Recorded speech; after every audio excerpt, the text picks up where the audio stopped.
Hey friends, it's Allison here, jumping in real quick before you get into all the juicy details of today's episode. Did you know there is just one more week left to our 200th episode giveaway where you have the chance to win a full ride scholarship to the Better Belly Blueprint? This is the way to heal your gut so that you can poop daily, ditch acid reflux, and balance your hormones even when nothing else has worked. Here's how you can enter.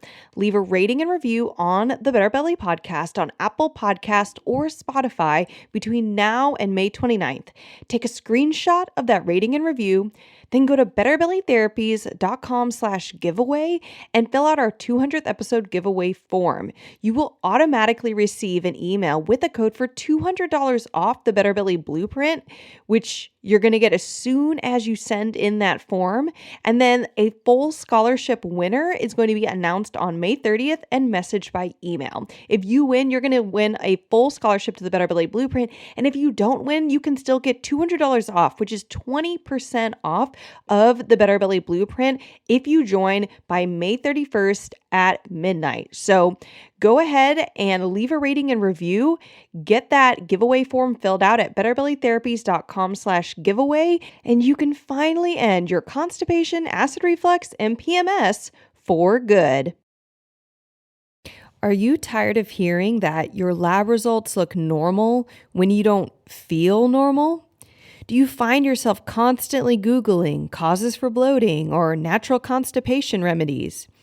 Have you never gotten a lab test result back and felt like it was absolutely Christmas? Or has the only time you've ever loved your lab test result was when you took a pregnancy test? If so, then this podcast episode is for you. In today's episode, I'm talking with you all about the 4 functional labs that I use on a daily basis to get my clients their natural and long-lasting constipation relief. These lab tests are what my clients regularly call magical. And when they see the results and how it explains and helps them naturally solve all their problems, it's like opening Christmas gifts on Christmas morning.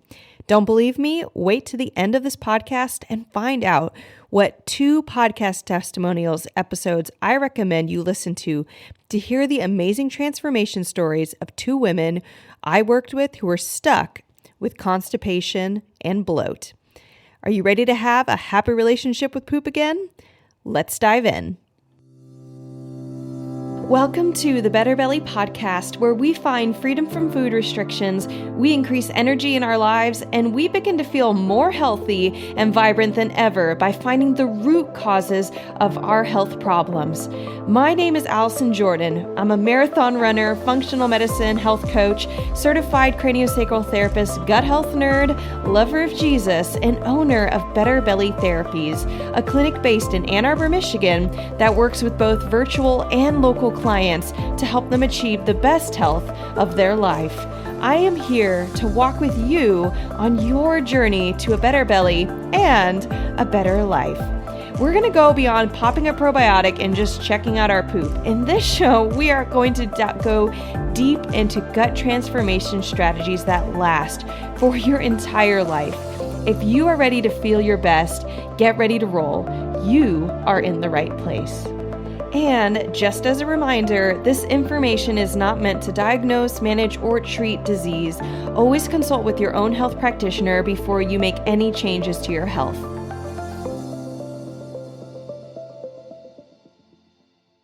All right, guys, so as we get rolling here, I want to talk real quick about what is a functional lab test. So you maybe have heard of the term functional medicine before, you know what lab tests are, but when I say functional lab tests, and typically when you hear someone say functional lab tests, it's referring to a lab test that's looking for the root cause of something. So it's not just saying, oh, your cholesterol's high. It's actually saying, why is your cholesterol high? Oh, you have constipation. Why do you have constipation? And you're assuming that must be the case when your doctor is running labs, like everything from getting a colonoscopy to getting blood work. And maybe that's what they think they're doing. But unfortunately, the way that doctors are trained to evaluate these tests, or even how the tests actually are run, often leaves a lot of question marks and questions unanswered about what is causing a problem. So with these 4 tests I'm talking about today, they are going beyond what conventional doctors are testing for or even aware of. So let's jump into these 4 juicy tests. The number one test that I run and look to for anybody struggling with chronic bloating and constipation, particularly anyone who's already done all the ups and downs of taking things out of their diet and monitoring their water and fiber intake and all of that, stress levels, yada, yada. The first test I want to run is something called a GI map. That's literally its name. If you want to Google it, capital G, capital I, space map. It is by Diagnostic Solutions. You can check them out. It's also a real thing.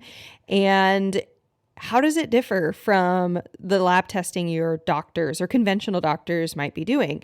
So number one, it's a stool test. So if you've never had a stool test done, that is someone took poop from you and actually did a sample and a test on it, then that is already breaking barriers for you. I have definitely worked with clients before who have only had blood work done, which can only tell you so much about what's going on in your body. So number one, it's stool. Number two, even if you have had a stool test, it looks at so much more of what's going on in your gut at a broader spectrum in more different ways scientifically, that you can break down stool and look at things like microbes and yeast and all these things. And it looks at it in a much more in-depth way. So it has higher sensitivity. It can sense smaller amounts of things. And conventional doctors are given a test that pharmacies or insurance is going to pay for, then that's the limit of what they have access to. And there's all this back and forth in research that doctors feel this test is good enough and I can trust it, and they're not really going to second guess it. Or if they have second guessed it, they have left the conventional medicine world, let me tell you, right? So, but if you're working with someone who's kind of okay with it all, they're not going to say, well, this test isn't good enough, right? They're going to say, you have no pathogens in your stool. You have no parasites or H. pylori or anything right there. But I work with clients all the time. I will actually look at their stool tests that their doctor ran for them, and it says, or it doesn't even look for certain pathogens that I see all the time, particularly H. pylori, or it doesn't, or it says that they actually don't have that pathogen, and usually says positive or negative, which is a big red flag. If you have a test that says positive or negative, that's not how your body works. Sometimes you literally have below detectable levels, but most of the time when I get a client who says positive or negative, what it means is that your results, even if you had detectable levels, it was lower than what the doctor has predetermined, or what kind of there's a big rolling between doctors and research and insurance companies on what is healthy levels, quote unquote, for that pathogen. And so they pre-tell you, oh, it was negative. Well, actually, you could actually have that problem, and it is, so it's a real parasite. It's really causing you problems, but it's below their levels that they think it should be causing you problems. So I will do a GI map test, and literally on the conventional stool test the doctor did, it says that they didn't have the problem. And on the GI map, it says they do. And it actually gives me a specific number of how much is in there. And pretty much if it finds anything, it's bad, right? We don't want to say, like, only if you're on fire do we want to do something about it. If you have symptoms and we find a parasite, you're in a bad situation. You should have none below detectable levels. So that's the GI map test, number one.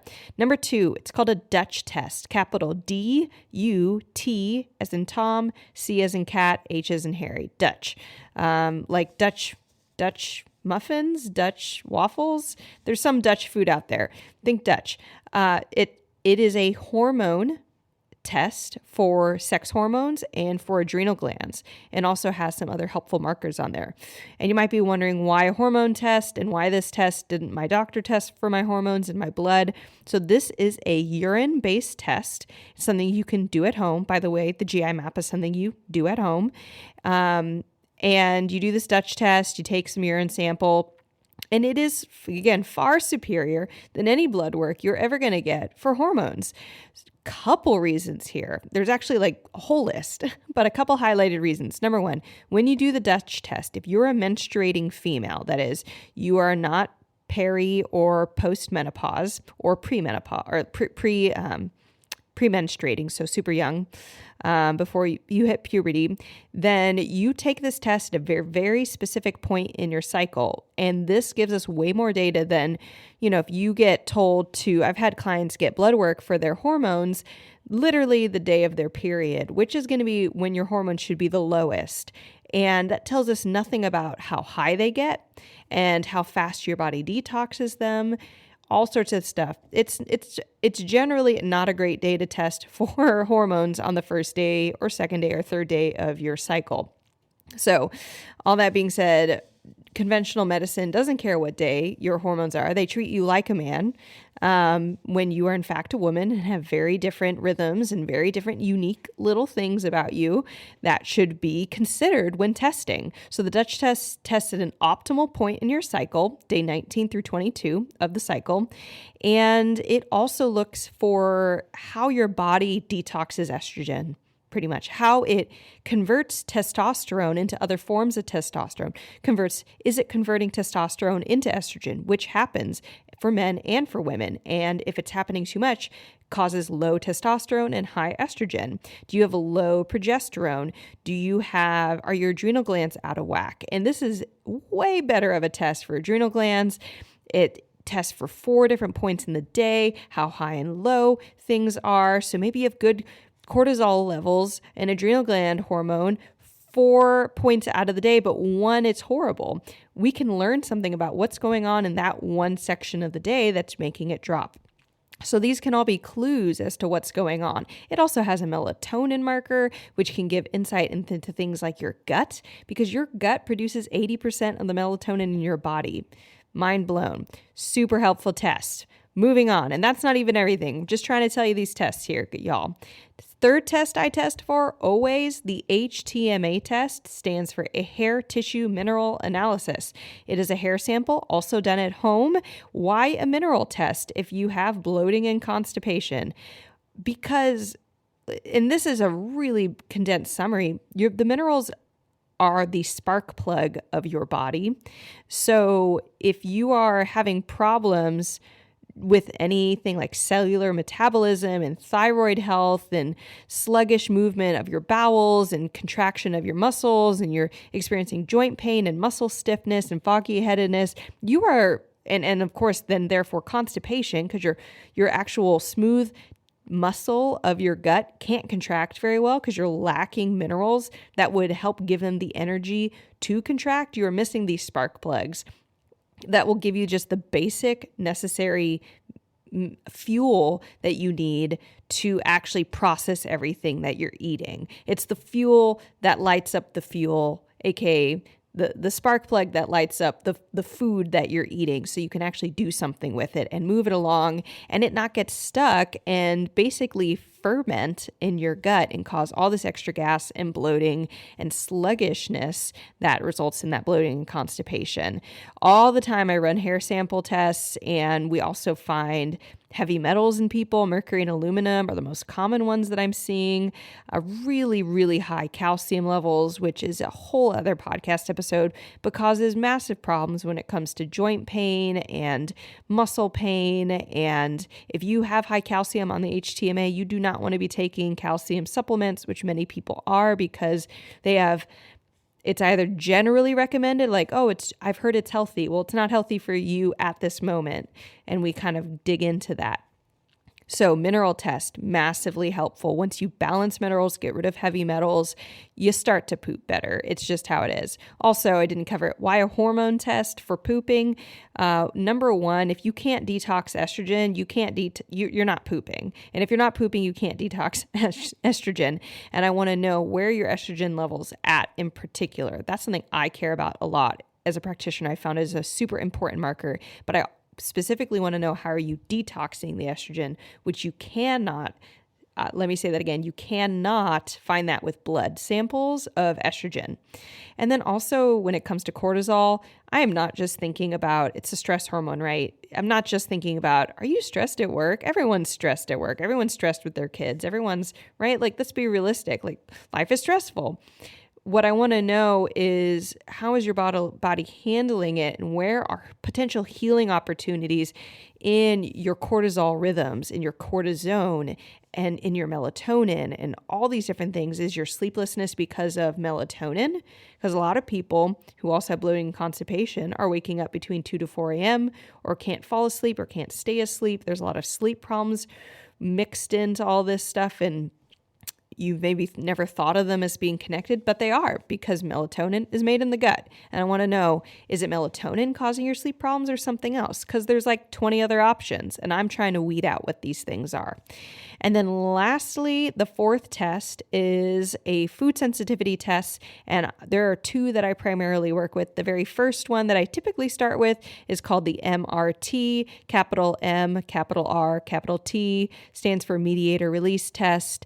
It's a special form of blood test for food sensitivities that works really well in detecting developed food sensitivities from leaky gut, which one of the reasons I love this test is that there's a lot of foods we can develop sensitivities to over the course of sickness and chronic gut problems.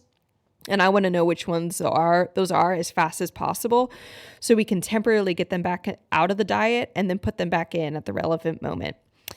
And then the Zoomer test is something I often use as a backup, which is looking for permanent food sensitivities. So gluten and dairy and grains and lectins. It's my job to know what these things are, but these are the things that I'm looking for. And if you want to know more information, honestly, on this, because it's its own other topic, check out episode 59, how to choose the best food sensitivity test for you. I have a link in the show notes there for you to go and check it out. So those are the four tests. The GI map, look at your stool. Do you have pathogens? How well are you digesting food? Do you have a gluten sensitivity? There's a marker in there for that. The Dutch urine test for hormones, sex, and adrenal glands. HTMA hair sample for your minerals and heavy metals, and the MRT or Zoomer test for food sensitivities. Now, the most common question I get, well, actually there's two, and I'll cover them right here at the end, right? So number one, most common is, do I really need to do all these tests? That's a lot of tests. Well, my doctor's not running all these tests. And the answer is yes. So a lot of times, if you are struggling with chronic anything, but let alone chronic bloating and constipation, it's not one thing causing your problem. That's a simple problem and a simple solution. It's not one thing. So it's not just food. And a lot of times you might be Googling, what foods are causing constipation, what foods help constipation. Food is one component to the process, because food goes into a container, which is your body, right? And if your container is messed up and has holes in it and is doesn't function as a container, whatever, it just doesn't work, right? You could put good stuff into that bucket or that container, and it's just going to flop out. It's going to not be helpful. So you want to make sure that your body is as healthy as the food you're putting into it. #mind blown. And that's what we're doing with these lab tests, getting rid of pathogens, getting rid of toxins, balancing your hormones, and also looking at food sensitivities.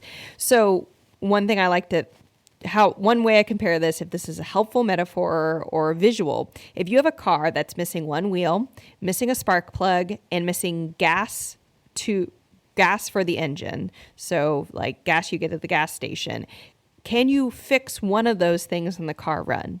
Okay, you put the spark plug in. Well, there's still no gas and there's no wheel. Well, you put a wheel on. Well, there's still no spark plug and there's still no gas. Well, you put gas in.